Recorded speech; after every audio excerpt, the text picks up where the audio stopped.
Once again from DPO Surveillance Equipment. Let me cut my ringer off so that I'm not disturbed. Okay, there we go. This is Monty once again from DPO Surveillance Equipment. As I wipe my car down, I'm reviewing certain things that are going on in the real estate sector, and I'm going to hopefully pass along some practical and hopefully useful information to you guys. So how's it going with you guys? I hope everything is going okay. I'm just relaxing. Today is Thursday. Put a very, very good workout in the gym yesterday, and I need to let my body recuperate, so I don't do too much on Thursdays, except for just take it easy and let things heal and mend and recuperate, so that over the weekend when I go back to the gym, I'll be ready and not have to worry about aches and pains and all of that other stuff. So, oh yeah, you may ask yourself, who am I? I'm Monty Henry, owner of DPO Surveillance Equipment. I own a full-service surveillance and security equipment company with lifetime guarantees and warranties on all the products. We also have 24/7, 365 tech sales and customer support. We have a very large video library. That's a demonstration video library, and we have a lot of articles, tons of articles and blogs and podcasts and different things that you may want to take a look at it and see for yourself what you can get out of it. We cover everything imaginable: cybersecurity, anti-terrorist related information and technologies, excuse the noise, and health and fitness, cryptocurrencies such as Bitcoin and such. We also are discussing we're discussing those topics as well, and it just goes on and on and on. Take a look at it and see whether there's anything of interest. If there's not, let me know, and we'll see if we can cover it for you.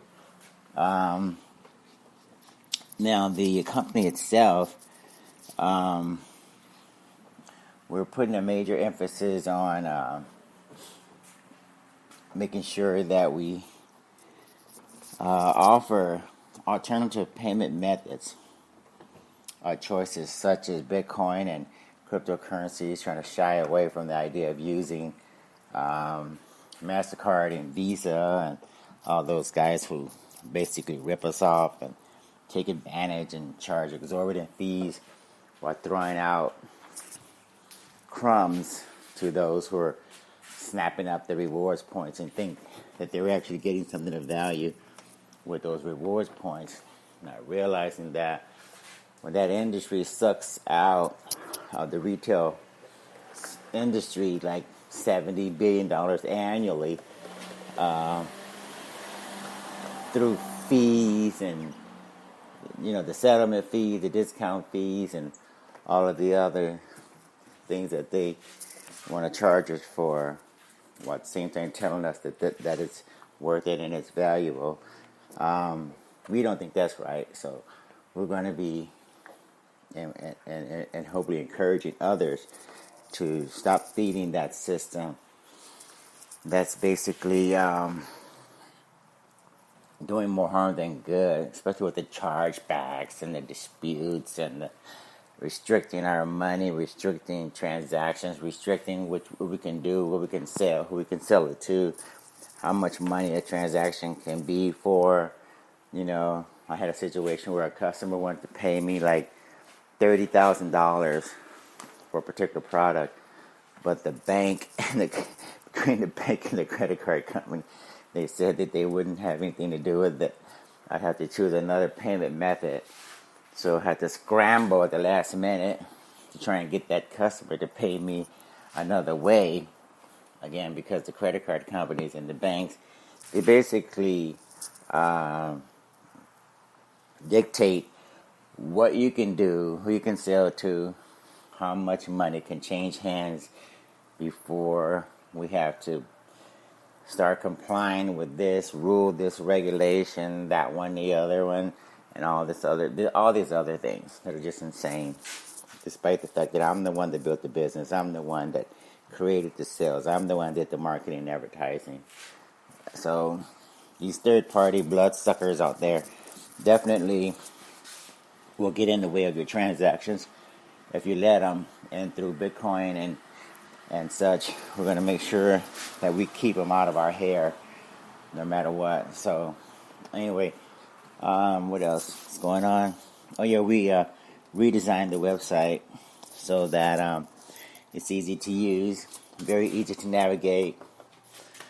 Should come up nice, just fine on your cell phone, your PDA, your laptop, etc., etc., so that it's easy to view the products and navigate, read the articles, whatever it is that you're doing on the website. Should be easier now. We're adding new products all the time. You can sort on new products, sort on newness, what they call newness, which means basically you want to find the newest products and take a look at them exclusively. Or you can sort on most popular, or some other choices for sorting and viewing. You can take advantage of that as well. Now, what else? Oh yeah, today's topic. Let's see if we can cover today's topic. What is today's topic? Today's topic is Freddie Mac joins rental housing boom, or rather, Freddie Mac joins rental home boom. Basically, the article is all about not just Freddie Mac, but Freddie Mac and Fannie Mae. Let me put this in proper context. I'll give you some background.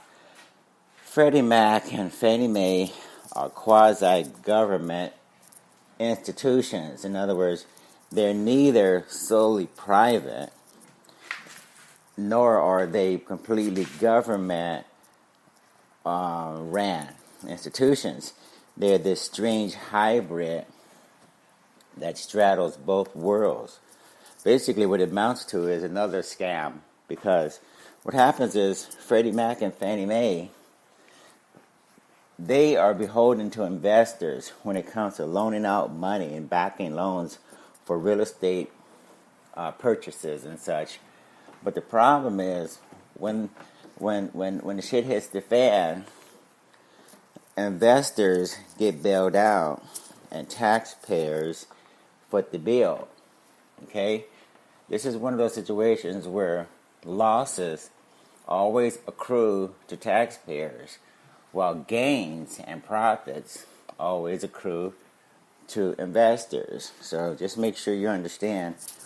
The bottom line is, when you have these quasi-government entities, that's usually what happens. The taxpayers get screwed, and the investors get bailed out. So don't get thrown off and get confused when someone talks about these quasi-government institutions. They're set up that way intentionally, and that is the only reason why they're set up that way, to make sure that investors are compensated whenever there's a problem, or when there's profits, and at the same time taxpayers get to absorb the losses or take on the liability. So what's happening in this particular space, just to give you a heads up before I get into the details, Freddie Mac and Fannie Mae, who also were supposed to be wound down under the Obama administration, their operations was supposed to be wound down, and in other words, those guys contributed in a major way to the housing bust, to the real estate debacle in 2008 and 9, and a lot of loans and such were completely bogus, in that paperwork for a lot of those loans, as you guys know, was forged and contrived, and and inflated and everything else. I mean, the prices of the homes and even the commercial buildings, everything was totally inflated, and the values were made up just for the sake of getting loans, so that investors can make a lot of money. Again, while at the same time the taxpayers will get stuck with the bill, right? So Obama and a number of others were supposed to take a look at cleaning up Freddie Mac and Fannie Mae, and if that means unwinding them completely as quasi-government institutions and forcing them to go private, or at least go public in a sense where they were regulated like a regular public company. But for some strange reason, when Donald Trump came in office, that didn't happen. And as a matter of fact, to make matters worse, these idiots, the people who run Freddie Mac and Fannie Mae, are now getting into the rental housing boom. In other words, Freddie Mac and Fannie Mae have access to billions and billions of dollars of newly printed fiat toilet paper currency, and they're going to be loaning that money or using it to back up everything imaginable, including acquisitions by companies who want to get into rental housing, and also backing loans for rental housing, where ultimately the loans themselves are basically securitized rental payments. In other words, these idiots didn't learn their lesson when they securitized bogus mortgage payments, and now they want to securitize and back rental payments.